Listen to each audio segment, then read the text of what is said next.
my friends. Welcome back to Reading Through the Gospels in 40 Days.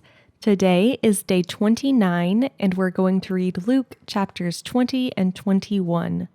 In this video, I'll be reading from the World English Bible, which is a modern English translation.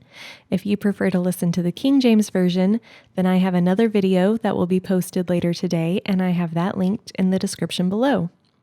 I also have linked the playlist for this series, so if you need to go back to any days that you've missed, you can do that, or you can just jump in with us right now. All right, let's get started. On one of those days, as he was teaching the people in the temple and preaching the good news, the priests and scribes came to him with the elders. They asked him, "Tell us, by what authority do you do these things, or who is giving you this authority?" He answered them, "I also will ask you one question. Tell me, the baptism of John, was it from heaven or from men?" They reasoned with themselves, saying, "If we say from heaven, he will say, 'Why didn't you believe him?' But if we say from men, all the people will stone us, for they are persuaded that John was a prophet." They answered that they didn't know where it was from. Jesus said to them, "Neither will I tell you by what authority I do these things." He began to tell the people this parable. A man planted a vineyard and rented it out to some farmers and went into another country for a long time. At the proper season, he sent a servant to the farmers to collect his share of the fruit of the vineyard. But the farmers beat him and sent him away empty. He sent yet another servant, and they also beat him, and treated him shamefully, and sent him away empty. He sent yet a third, and they also wounded him, and threw him out. The Lord of the vineyard said, "What shall I do? I will send my beloved son. It may be that seeing him, they will respect him." But when the farmers saw him, they reasoned among themselves, saying, "This is the heir. Come, let's kill him, that the inheritance may be ours." Then they threw him out of the vineyard and killed him. What therefore will the Lord of the vineyard do to them? He will come and destroy these farmers, and will give the vineyard to others. When they heard that, they said, "May that never be!" But he looked at them and said, "Then what is this that is written? The stone which the builders rejected was made the chief cornerstone. Everyone who falls on that stone will be broken to pieces, but it will crush whomever it falls on to dust." The chief priests and the scribes sought to lay hands on him that very hour, but they feared the people, for they knew he had spoken this parable against them. They watched him and sent out spies, who pretended to be righteous, that they might trap him in something he said, so as to deliver him up to the power and authority of the governor. They asked him, "Teacher, we know that you say and teach what is right, and aren't partial to anyone, but truly teach the way of God. Is it lawful for us to pay taxes to Caesar or not?" But he perceived their craftiness, and said to them, "Why do you test me? Show me a denarius, whose image and inscription are on it." They answered, "Caesar's." He said to them, "Then give to Caesar the things that are Caesar's, and to God the things that are God's." They weren't able to trap him in his words before the people. They marveled at his answer and were silent. Some of the Sadducees came to him, those who deny that there is a resurrection. They asked him, "Teacher, Moses wrote to us that if a man's brother dies having a wife, and he is childless, his brother should take the wife and raise up children for his brother. There were therefore 7 brothers. The first took a wife and died childless. The second took her as wife, and he died childless. The third took her, and likewise the 7 all left no children and died. Afterward the woman also died. Therefore, in the resurrection, whose wife of them will she be? For the 7 had her as a wife." Jesus said to them, "The children of this age marry and are given in marriage, but those who are considered worthy to attain that age and the resurrection from the dead neither marry nor are given in marriage.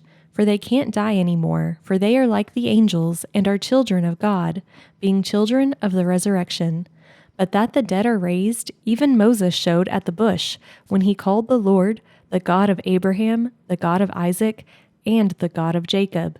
Now he is not the God of the dead, but of the living, for all are alive to him." Some of the scribes answered, "Teacher, you speak well." They didn't dare to ask him any more questions. He said to them, "Why do they say that the Christ is David's son? David himself says in the book of Psalms, 'The Lord said to my Lord, sit at my right hand until I make your enemies the footstool of your feet.' David therefore calls him Lord, so how is he his son?"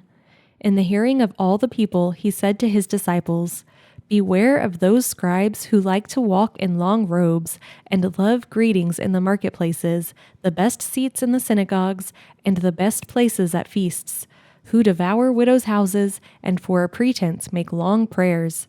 These will receive greater condemnation." He looked up and saw the rich people who were putting their gifts into the treasury. He saw a certain poor widow casting in 2 small brass coins.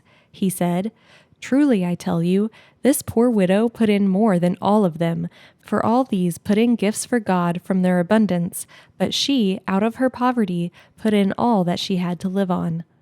As some were talking about the temple and how it was decorated with beautiful stones and gifts, he said, "As for these things which you see, the days will come in which there will not be left here one stone on another that will not be thrown down." They asked him, "Teacher, so when will these things be? What is the sign that these things are about to happen?" He said, "Watch out that you don't get led astray, for many will come in my name, saying, 'I am he,' and 'The time is at hand.' Therefore, don't follow them. When you hear of wars and disturbances, don't be terrified, for these things must happen first, but the end won't come immediately." Then he said to them, "Nation will rise against nation, and kingdom against kingdom. There will be great earthquakes, famines, and plagues in various places. There will be terrors and great signs from heaven. But before all these things, they will lay their hands on you and will persecute you, delivering you up to synagogues and prisons, bringing you before kings and governors for my name's sake. It will turn out as a testimony for you. Settle it therefore in your hearts not to meditate beforehand how to answer, for I will give you a mouth and wisdom which all your adversaries will not be able to withstand or to contradict. You will be handed over even by parents, brothers, relatives, and friends. They will cause some of you to be put to death. You will be hated by all men for my name's sake, and not a hair of your head will perish. By your endurance you will win your lives. But when you see Jerusalem surrounded by armies, then know that its desolation is at hand. Then let those who are in Judea flee to the mountains. Let those who are in the middle of her depart. Let those who are in the country not enter therein. For these are days of vengeance, that all things which are written may be fulfilled. Woe to those who are pregnant and to those who nurse infants in those days, for there will be great distress in the land, and wrath to this people. They will fall by the edge of the sword, and will be led captive into all the nations. Jerusalem will be trampled down by the Gentiles until the times of the Gentiles are fulfilled.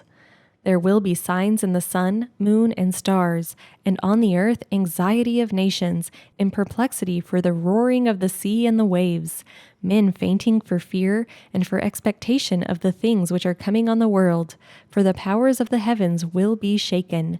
Then they will see the Son of Man coming in a cloud with power and great glory. But when these things begin to happen, look up and lift up your heads, because your redemption is near." He told them a parable. "See the fig tree and all the trees? When they are already budding, you see it and know by your own selves that the summer is already near. Even so, you also, when you see these things happening, know that God's kingdom is near. Most certainly, I tell you, this generation will not pass away until all things are accomplished. Heaven and earth will pass away, but my words will by no means pass away.